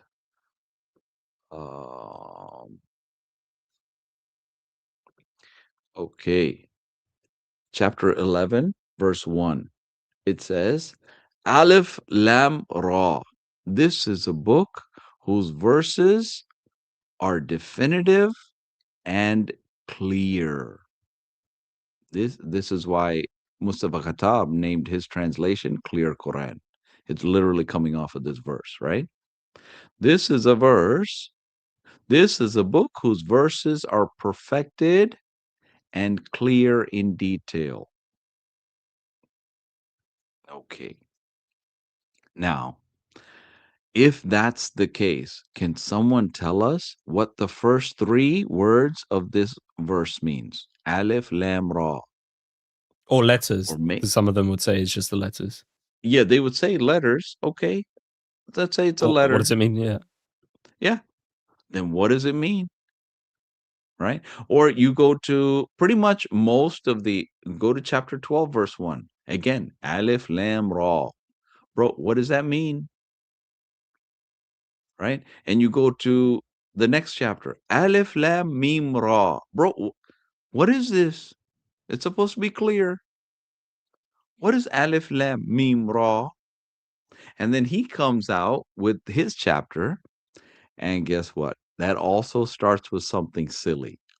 And he's trying to explain those letters. Bro, it's in practically every chapter. It starts off with some, you know, it's recorded in the hadiths that when Muhammad would get revelations, that he would convulse and foam at the mouth. And his scribe, no, literally, I'm not even making fun of him, right? There's times where I'm just laughing because it's so stupid, but I'm just telling you, right now, I'm being serious. And his scribe would write whatever he would jibber jabber at that time. And I think that's probably what happened here. He probably just made random noises and his scribe wrote it down. Aleph Lam Ra, right? And he wrote it down. It's a revelation. In fact, I think it's Amr. I got to go back to the hadith. I got to pull it up, right? I think it's Amr that called one of the companions and said, "Hey, look at your prophet. This is how he prophesies." And he looks and he's on the floor convulsing and foaming at the mouth. We call that a seizure or demon possession, depending on who you're talking to. But this is how the prophet of Islam got revelation. Oh, I'll have to pull the hadith and present it one day when we get to that topic. Right. So now that you know that many of these chapters start with these random noises that he's probably making when he's convulsing and foaming at the mouth. Right. Now let's listen to what he's saying. This is not what I'm showing you now, but have you ever wondered what these disconnected letters are? Yeah, we have. Nobody knows their true meaning except for Allah. But what is their implication? Did you know that the prophet Isaiah prophesied about the disconnected letters? Kaf, ya, Bro, ha, he ayn, sad, prophesied that and his alif, prophet's ma, going to be alif, lam, convulsing? mim. Bro, come on now. My prophet was prophesying In that his Isaiah, prophet was going to have epilepsy or demon possession. Bro, like chapter what? 28. The prophet Isaiah tells us about the disconnected letters that will be revealed in the Arabic language. But that's not what I want to show you today. It just makes a claim without any proof.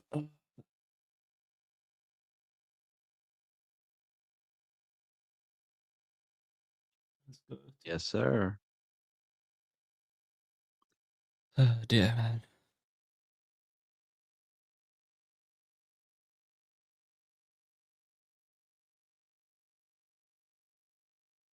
I think he's talking about these verses, right? To whom will he teach knowledge, and to whom will he explain the message? Those who are weaned from the milk, those taken from the breast. For it is precept upon precept, precept upon precept, line upon line, line upon line, here a little, there a little. For by a people of strange lips with a foreign tongue, the Lord will speak to his people. Aleph, Lam, Ra. Yeah, right. And then he's going to go to verse 11 where it says strange lips and foreign tongue. Wow, that must be Prophet Muhammad. Now, here's the thing. He's actually correct. He's actually correct. And I'll show you in a few moments. Shall I What continue he's with? saying is absolutely true. This is talking about Prophet Muhammad. Let him speak, and then we'll show you from here, the verse that he brought, that he's correct. Or right now, I'm going to show you something else, something simple, but it's beautiful.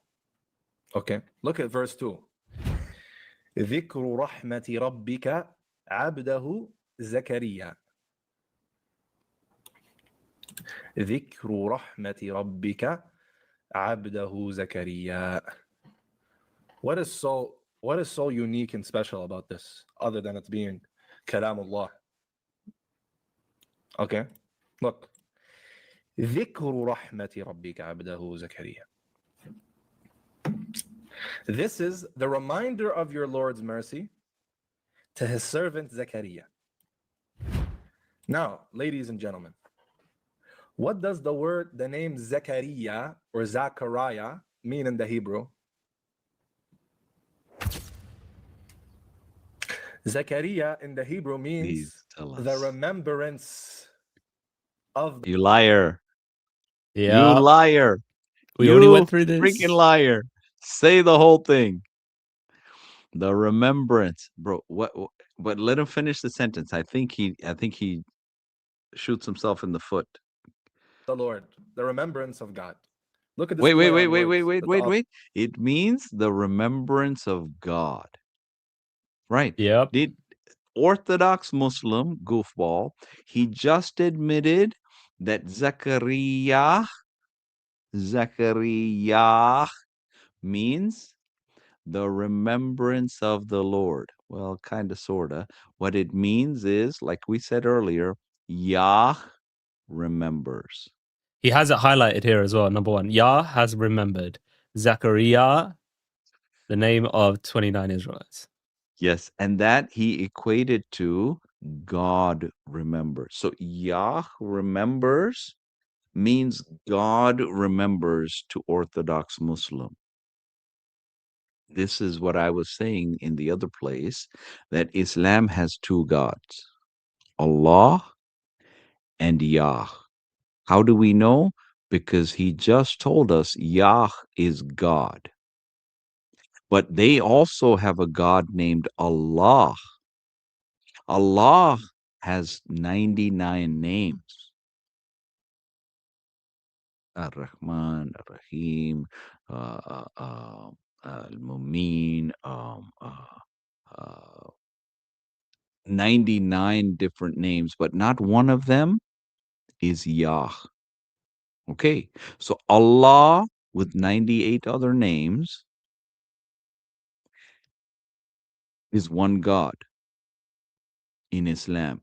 And this guy, Orthodox Muslim, just admitted that Yah is God, is God. He just admitted Yah is God. Okay. We have Now, someone asking, how do you explain the linguistics of the Quran if the person was just foaming at the mouth? I would The foaming at the mouth welcome- is the explanation for the Aleph, Lam, Ra, all of that Exactly. stuff.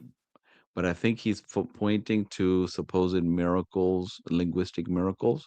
I would welcome you to bring whatever it is that you feel are the linguistic accomplishments of the Quran.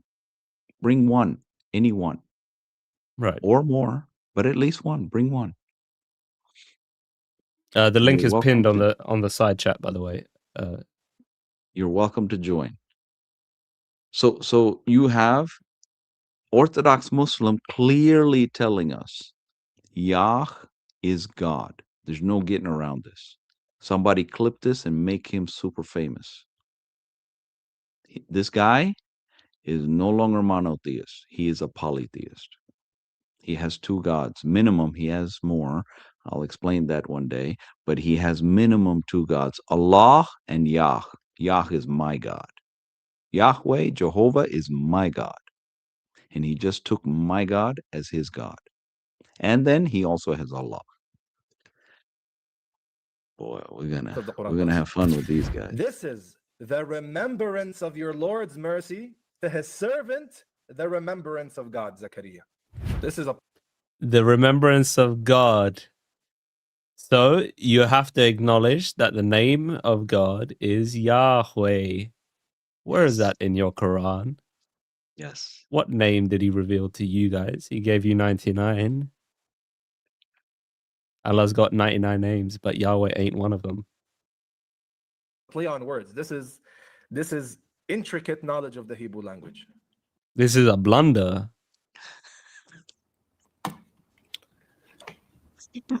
Now, look when he says, Ya Zakaria, inna nubashiruka bi ghulamin ismuhu Yahya, lam naj'al lahu min qablu samiyya. Wait, in that verse alone, he mentions my God twice. Zechariah and Yahya. Mm-hmm. Bro, all of your prophets have my God's name. What you doing? What is you doing? I don't know what these guys are thinking. They keep committing shirk. This is shirk. This is shirk. They have taken the name of my God upon their lips, and they're not allowed to. They cannot even read the Quran without committing shirk. What kind of funny religion is this? Yah is my God. Prove to me that Islam has Yah as God. Prove it. Open challenge to any Muslim. Show me that Islam has Yah, Yahweh, my God, Jehovah. Show me that that's the name of your God. It's game over, bro. How many times are we going to kick this ball out the court and they're going to keep bringing it back? Pack it up, bro. Pack it up. Take it home. Also, it says, a name we have not given to anyone before. Now, does that mean Allah didn't name people or the name didn't exist before? Because we know for a fact that the name did exist before John the Baptist. If he's saying that he didn't give anyone the name John, I mean, yeah. I don't know what theological implication that is supposed to give. If other people were called John at the time and the meaning didn't change, obviously. Bro, I've literally had Muslims tell me, like, I would present a simple historical fact, right? Something simple as George Washington is the first president of the US. Something so undeniable like that, right? But I would present something simple and undeniable about the historical fact, something related to the Bible. And they would reply, yeah, that's just history. History can be false. Allah is right. Okay, if we take this away, right? His history is now wiped out. Then what do we have? What do we have? If you're going to tell me that no one else was named Yahya, John, or no one else this, or whatever claim you make, and then we counter with, hey, here's what it says clearly in a book much more ancient than yours, and you're going to come back with, yeah, but that's we don't take that. We take this, the Quran. What are we going to do with this conversation now? How do I move forward in this conversation when you throw out everything that the rest of humanity takes as evidence? When evidence is no longer evidence, and your circular claim is the only evidence accepted, then where do we go from here?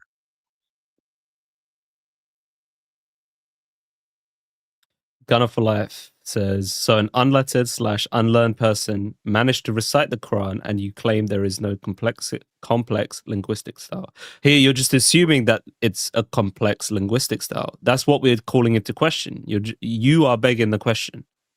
Also, it says unlettered, unlearned person. This is according to the Quranic testimony or Islamic testimony.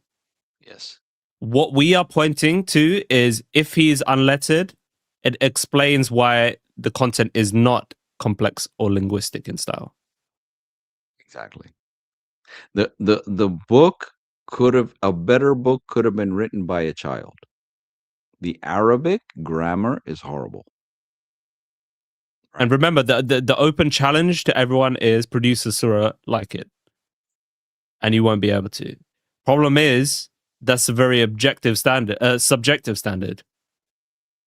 Yes. Who decides what is eloquent and beautiful? And how many techniques are used in the Quran to show its eloquence? Because none of your scholars can agree on that, by the way.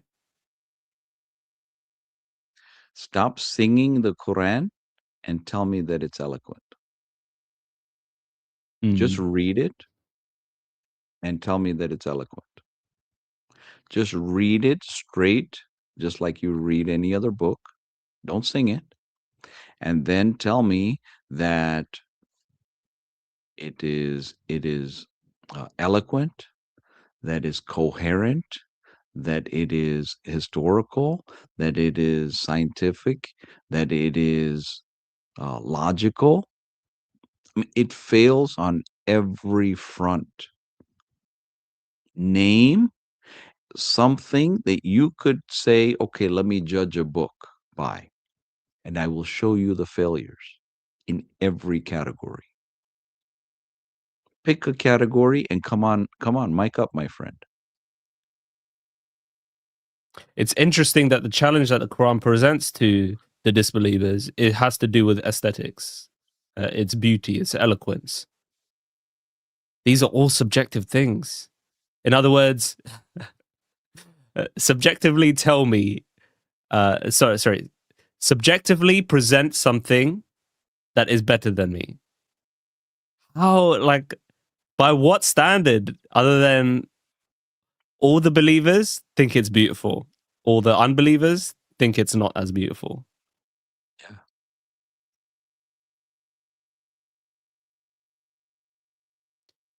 Oh dear. All right, let's get back to it.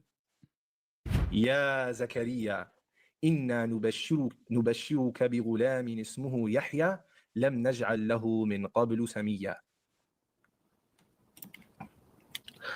قال ربي أنا يكون لي غلام وكانت امرأتي عاقرة وقد بلغت من الكبر عتيا قال كذلك قال ربك هو علي هين وقد خلقتك من قبل ولم تك شيئا قال ربي اجعل لي آية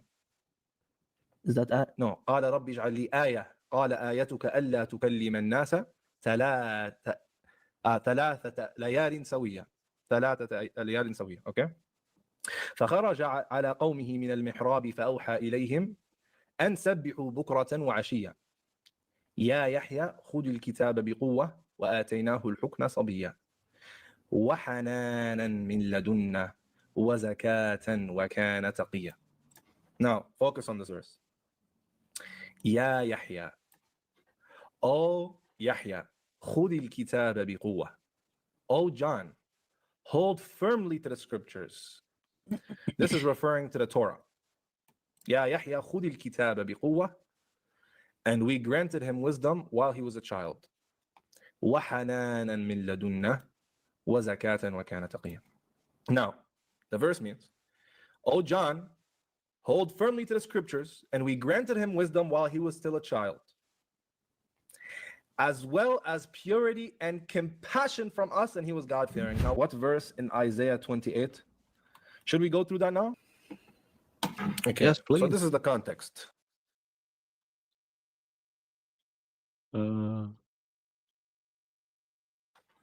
This is the prophet Isaiah. Okay, let's just pull it up here. Okay. This is the prophet Isaiah preaching the word of God. Okay. Now, he's in verse 9, he's quoting the Jews rejecting his message. Who is he trying to teach? To whom is he explaining his message? To children weaned from their milk? To those just taken from the breast? For it is, do this, do that, a rule for this, a rule for that, a little here and a little there. So the Jews are mocking Isaiah. The Jews are mocking Isaiah. Wait, He said, wait, are you why did he teaching children? stop? Do you think we're children? Why did he stop? Let me pull it Can up I read the because rest? he's yeah. That's it. So let's start at verse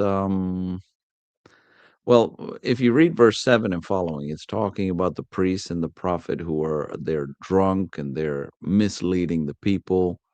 Verse 8 says, all the tables are full of filthy vomit, not even a single clean place. Then here's verse 9 and following. It says, to whom would he teach knowledge, and to whom would he interpret the message? Those just weaned from milk, those just taken from the breast? For he says, order on order, line on line, a little here, a little there.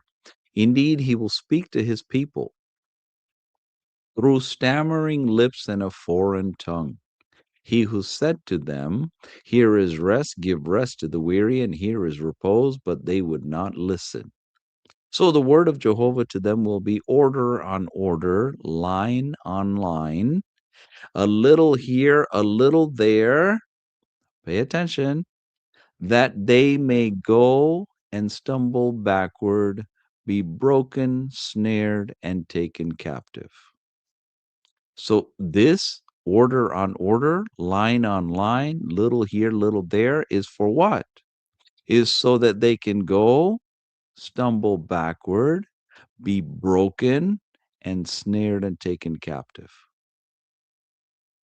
So if this is Prophet Muhammad and the Quran, what is the end result of Prophet Muhammad and following the Quran? That they may go, whoever follows Muhammad and the Quran, the verse that he brought, right? That they may go, stumble backward, be broken, snared, and taken captive. This is out of your own apologist's mouth. This is what the Quran is from. Exactly. He is absolutely correct. He that followeth the Quran shall indeed go and stumble backward, be broken, snared, and taken captive. It is the word of the Lord. Amen. So Gunner for Life says even non-believers at that time knew the Quran was unique. But by what standard was it unique though? Because every text that was being produced is unique.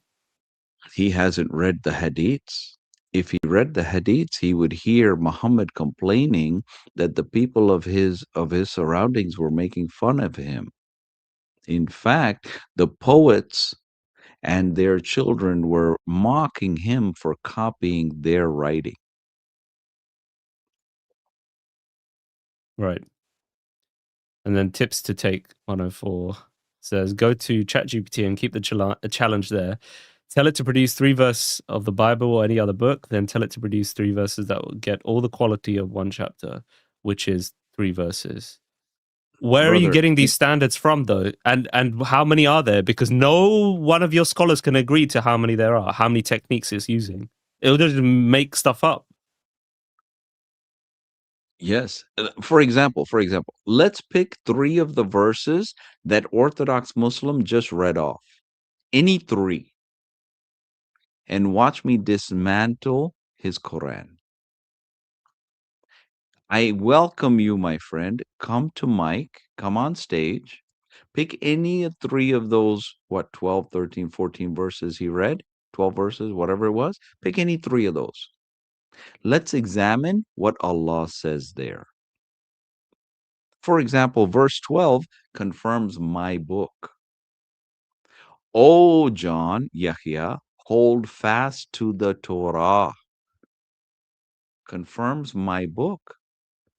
hold fast to the Torah. So the Torah of Yahya's time, John the Baptist's time, is confirmed by Allah. We have Torahs that are 200 to 300 years older than the time of John the Baptist. And it matches my book, word for word. Right. So if my book is confirmed, then you're in trouble. Because your book is now dismantled. Because my book condemns your book. Right. I'm just reading any three, bro. Any three. We have a prophet in the chat. Instigating, be where you don't be what? I can't. Prophet. Bro, It's prophecy. that's Quran. That's an ayah from the Quran, bro. He just, bro, the other guy, hey, read that chat right there. He just made Quran, bro. He just made Quran. It's beautiful. Alif Lam Ra. I'm going to respond to that guy. Alif Lam Ra. Alif Lam Mim Ra. What the heck I said? I don't know. You don't know. Only Allah knows. But it's correct. It's from Allah.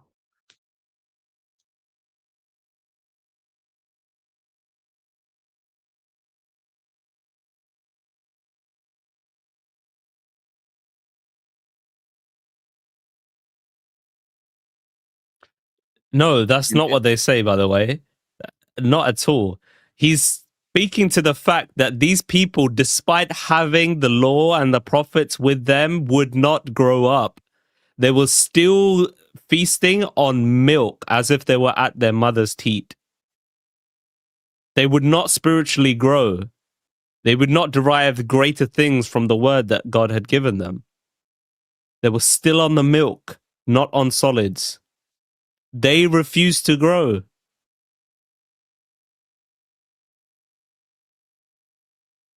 There's some crazy stuff. Bro, I'm still trying to decipher what he just wrote. In tasting in a bee where you don't be Arabic. I don't know, bro. Alif Lam Ra. There you go. It's one of those guys Isaiah mentioned, befuddled with wine. They reel from beer. They stagger when seeing visions. They stumble when rendering decisions. And then, like you said in verse 7, clear mistake, right? We're just picking a couple of random verses. Verse 7, it says, to none we have attributed this name before. Bro, there's plenty of people named John. Plenty. They repeat after you, like that. And that's why they say, they're mocking Isaiah. What are you teaching children? What are you teaching kids? Okay? Now, this is what he says. This is how God responds. Very well then. With foreign lips and a strange tongue, God will speak to his people. To whom he said, this is my resting place, let the weary rest, and this is the place of repose, but they would not listen. So then the word of the Lord will become, do this, do that, a rule for this, a rule for that, a little here, a little there. What is this, a rule for this, a rule for that, that's going to come in a different language, where God is going to speak to his people in a foreign tongue, saying a rule for this, a rule for that, little here, little there. What is that? Let's check the Hebrew. God, in response to the Jews mocking Isaiah, God will mock the Jews back by revealing in a foreign tongue the following in the Hebrew. Sad, sad, sa, sa, sa, la, sa, qa, laqa, qa, laqa. Bro, quit it, bro. This what?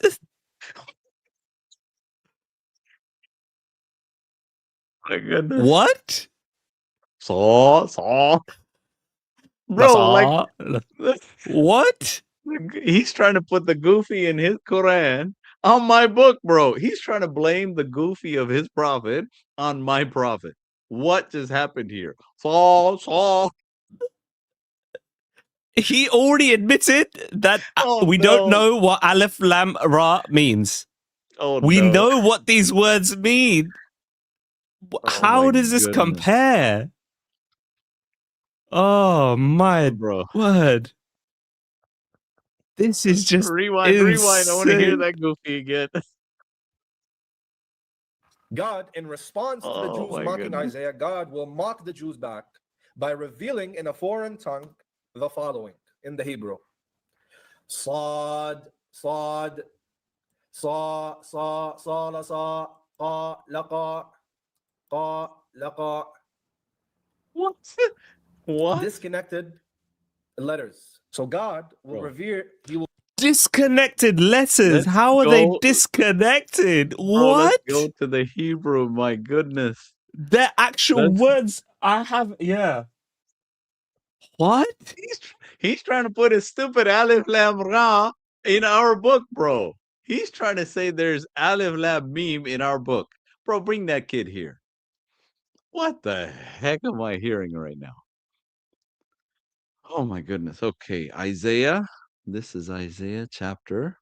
My goodness. 28. Let me pull up the Hebrew. Oh my goodness. He's trying to put his goofy in my book. Fall, fall, fall. They're not letters in the Hebrew. They're words. Bro, They convey meaning. what am I hearing, bro? Tell him to translate Aleph Lam Ra first. Because when we say Sa La Sa, actually it's yeah, okay, Sa La Sa, it has meaning. Those are words. Yes. We can translate it. We can communicate that. Oh, Where dear. did he get Saw from, bro?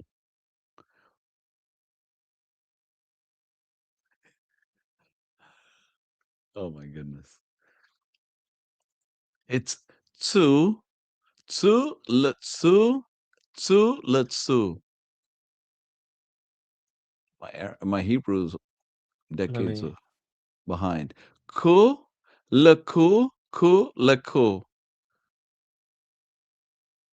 Bro, like these are words. These are not random sounds like in his silly Quran. Alif Lam Ra.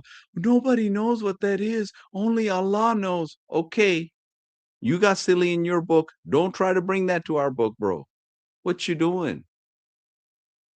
What are you doing?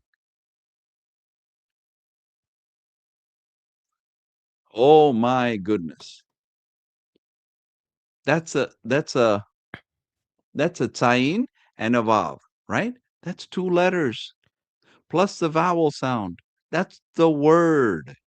This is not aleph, a single letter. You got stuck somewhere in the middle of your book. Aleph. Okay, what am I supposed to do with aleph? Allahu alam. Bro, that's not what this is. These are actually words. Sain and vav with the vowel markings. That's called a word. And it has a meaning. There's no Allahu alam in my book, bro. There is nothing in my book that I run from. There is nothing in my book that I run from. Let me repeat it one more time for you. There is nothing, zero, zilch, nada, nothing in my book that I run from, that I say, oh, you know what? God knows, I don't know. That's only in your funny book. Only in your book. Don't bring your mess over to my book, bro. What you doing? Craziness. Tall, tall, tall. Bro, slap that kid.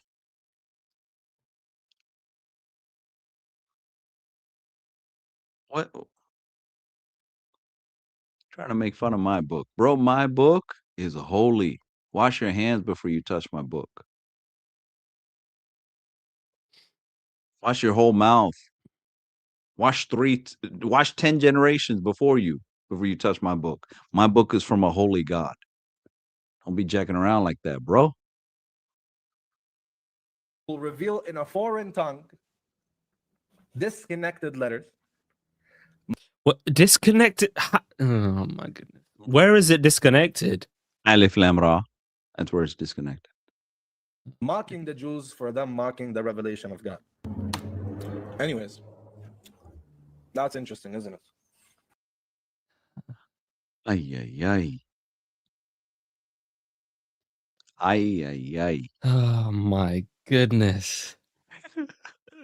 Oh, that was, I think, fascinating is the word I want to use. Yeah, we got a couple of jokes out of this, but we got a critical concession.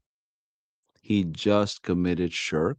He admitted on camera, recorded on his own video, not ours that's doctored or Photoshop, whatever, video AI, none of that stuff.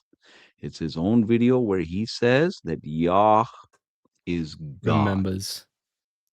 Yep. God remembers. Yahweh remembers. Amen.